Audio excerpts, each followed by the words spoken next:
Ayẹyẹ Ayajọ Dẹmokiresi ní Iranti Mko Abiọla.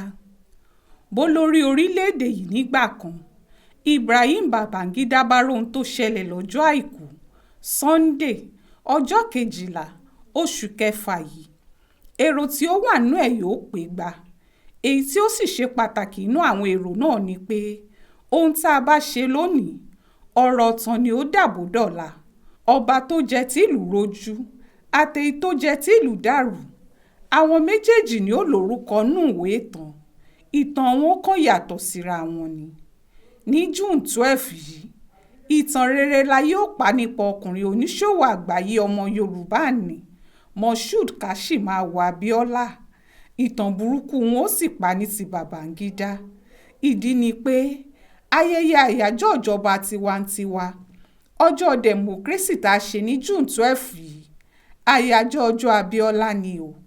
Bá a bá ti yọwọ́ ọjọ́ 1 oṣù kẹwàá tí Nàìjíríà gbòmìnira, tó jọ́dún tí Nàìjíríà yà sọ́tọ̀ fúnra wọn, kò tún sọ́dún míì tó jẹ́ tiwa fúnra wa Nàìjíríà ju June 12 yìí lọ.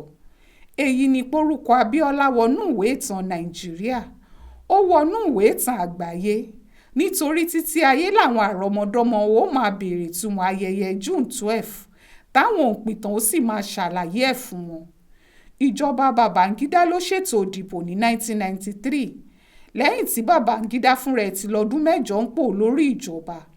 1985 ló ti débẹ̀.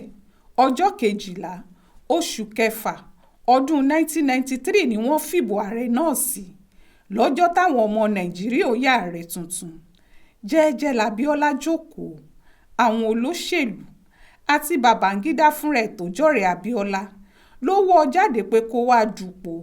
Wọ́n lòun ló tọ́ sí, nítorí ọjọ́ pé tó ti ń fowó ẹ̀ ṣoore fún wọn nílẹ̀ Haúsá, tó fi ń ṣoore fún wọn nílẹ̀ Ìgbò àti ní gbogbo Nàìjíríà yíkáyíká.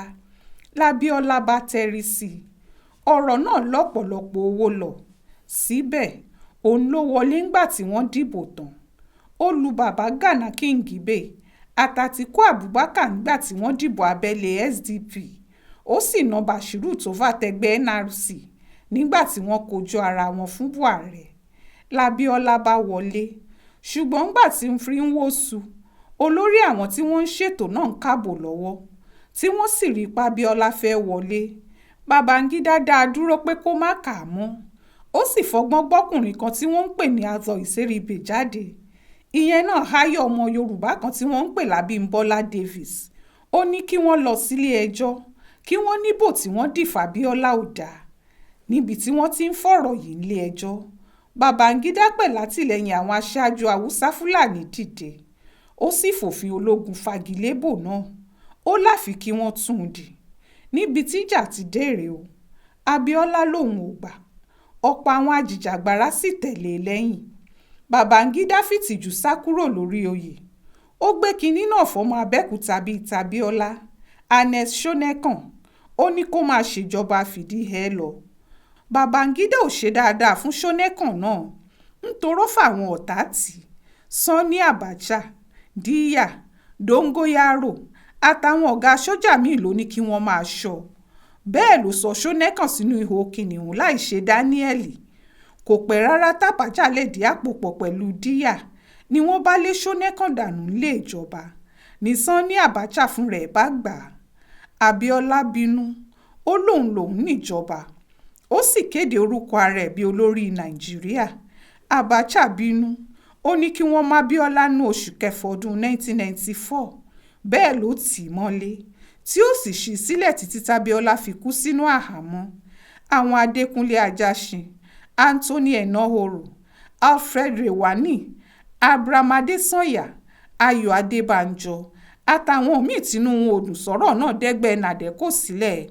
Ṣùgbọ́n kọ̀ọ̀kan ni wọ́n ń jù wọ́n sẹ́wọ̀n. Èyí torí ò bá sì tètè kó yọ, ikú oró ni wọ́n fi ń pa wọ́n. Ayé tí bọ́ǹbù jújù láàrin ìlú bẹ̀rẹ̀ nílẹ̀ wa nìyẹn. Ọbásanjọ́ tó ti kọ́kọ́ ṣe olórí ìjọba ológun, tó sì jọ́gà fún Babangida àt'Abacha dèrò ẹ̀wọ̀n. Shehu Musa Yar'Adua tó jẹ́ gbákejì ẹ̀ dèrò ọ̀run. Alani Akinrinade, Wọlé Ṣóyínká àtàwọn bíi tiwọn tẹnu wọn ń jó bèbè sá kúrò nílé. nígbà tí wọ́n rí ipá Abacha kò wojú Uche ẹ̀ ń bá sọ̀rọ̀ jù bí ò bá dèrò ẹ̀wọ̀n ikú òjijì ni ó pa á. Wọ́n tàwọn iléeṣẹ́ ìwé ìròyìn bíi Punch, Guardian, Tel, The News pa bámú. Wọ́n lẹ́ni tó bá fẹ́ sòótọ́ kó lọ dá Nàìjíríà tiẹ̀ sílẹ̀ ni. Àsìkò tí Sanni Abacha ń gbìyànjú láti bọ́ka kí àwọn sójà sílẹ̀ kó sì kó ságbádá kó wáá sọ pé ìjọba alágbádá lòun ń ṣe. Àsìkò náà lòun náà kúkú gbóná sórí aṣẹ́wó India.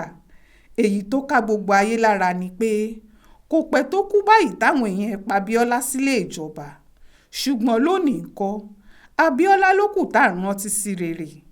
Nzeribe ti kú bí adìẹ. Babangida wà láyé bí aláìsí. Ṣùgbọ́n June 12 ò kú. Abíọ́lá kò sì kú gbé. Àríkọ́gbọ́n ni kélé yìí jẹ́.